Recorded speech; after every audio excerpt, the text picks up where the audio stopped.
叶晨跟着刘曼琼乘坐电梯来到了别墅3层。刘曼琼将叶晨带到2扇房门中央的位置，指着右手边的房间对叶晨说道：叶先生，这就是您休息的客房，里面是使用面积差不多在80平米左右的套房，有客厅、卧室和独立卫生间。说着，他将房门打开，带着叶晨走了进去。开门进入的便是这个套房的客厅，差不多有30多平米的样子，装修非常豪华，家具家电也是应有尽有。刘曼琼对叶晨说道：叶先生就把这里当成酒店，有任何需求直接打电话给管家，他会第一时间安排人来服务。另外我就住你对面，有事的话也可以来找我。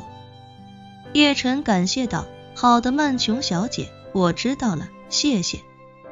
刘曼琼点了点头，略带几分羞涩地说道：叶先生，时间不早了，如果没什么事情的话，我就不打扰你休息了。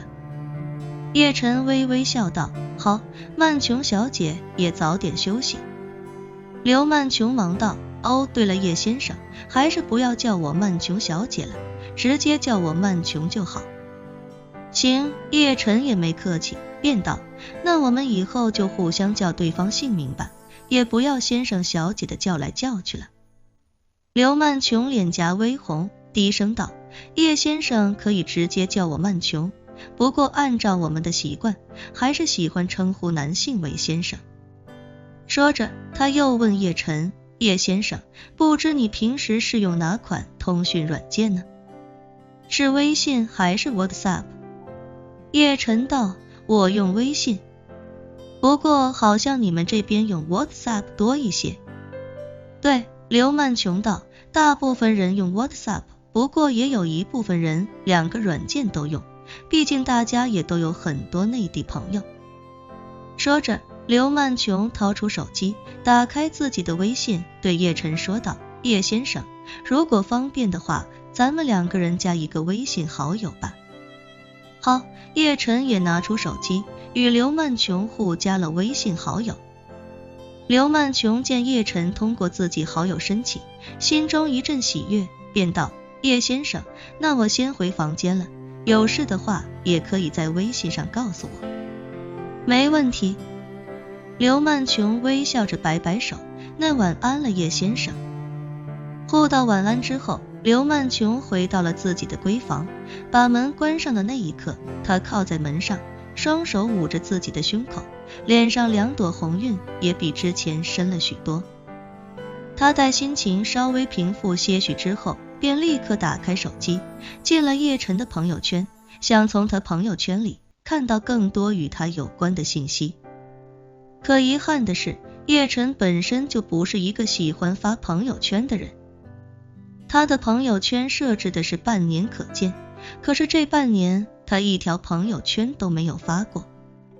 刘曼琼发现叶晨朋友圈空空如也，心中不禁有些失落。不过刘曼琼转念一想，不爱发朋友圈也符合叶晨这种人的性格，他本身就非常低调，自然不可能是经常发朋友圈展示自己的那种人。这一晚，刘曼琼躺在床上辗转反侧，几乎失眠。这是她长这么大第一次因为一个男人夜不能寐。翌日一早，刘曼琼便从床上爬了起来，本以为叶晨肯定还在房间里休息，可当她来到楼下的时候，才发现叶晨已经吃过了早餐，准备出门了。她有些惊讶地问叶晨：叶先生，您这么早出门要做什么？叶晨笑道：我想出去走走，随便转转，也正好看看狮勋道究竟有多少豪宅。刘曼琼惊讶地问道：叶先生，你该不会是想在狮勋道买房吧？叶晨随口笑道：是也不是，就算买也不是我来买。刘曼琼没太听明白叶晨话里的意思，但听起来叶晨好像对狮勋道很感兴趣，于是他心下一喜，连忙说道：如果叶先生对这里的房子感兴趣，我倒是可以帮你介绍一下。我们隔壁的是霍府就在出售，它是港岛霍家的产业。叶晨笑道，那我出去溜达着看一看。刘曼琼忙问，需要我陪你一起吗？不用了，叶晨道，你一会儿不是还有事儿呢吗？说着，他发现刘曼琼气色不太好，便好奇地问道，曼琼，你昨晚没睡好吗？刘曼琼一下有些尴尬，一边整理头发，一边支支吾吾地说道，那个，昨晚一直下雨，所以一直睡不着。叶晨也没多想，轻轻点了点头，对他道，你气色这么不好，还要去尖沙咀忙一整天，我怕你身体扛不住。说着，他走到刘曼琼跟前，非常认真地开口道，来，把手递给我。刘曼琼不知道叶晨到底想做什么，但还是红着脸把自己的右手递给了他。叶晨用自己的指肚在他的虎口处稍微用力捏了几下，信口胡诌道，掌心和虎口处是有很多穴位的，如果按摩得当的话，可以很快提升人的精神，能让人一天都充满活力。说话间，一丝灵气悄悄渡入刘曼琼体内。刘曼琼一开始是不相信的，她并非不相信穴位和按摩，只是不相信按按手掌就能让整个人充满活力。可是随着叶晨捏了几下之后，她感觉整个人都舒服了许多，一夜没怎么睡好的疲乏感瞬间消失得无影无踪。取而代之的是，她感觉自己好像一口气睡了10几个小时那样，整个人说不出来的精神。于是她忍不住惊呼道，这也太神奇了，叶先生，你是怎么做到按摩2下就有这么强的功效呢？叶晨笑道，我以前学过一些中医推拿的技巧。刘曼琼感叹道，真没想到仅仅是按摩就能起到这么好的效果。叶晨微微一笑说道，曼琼，你先去餐厅吃饭吧，我出去溜达溜达。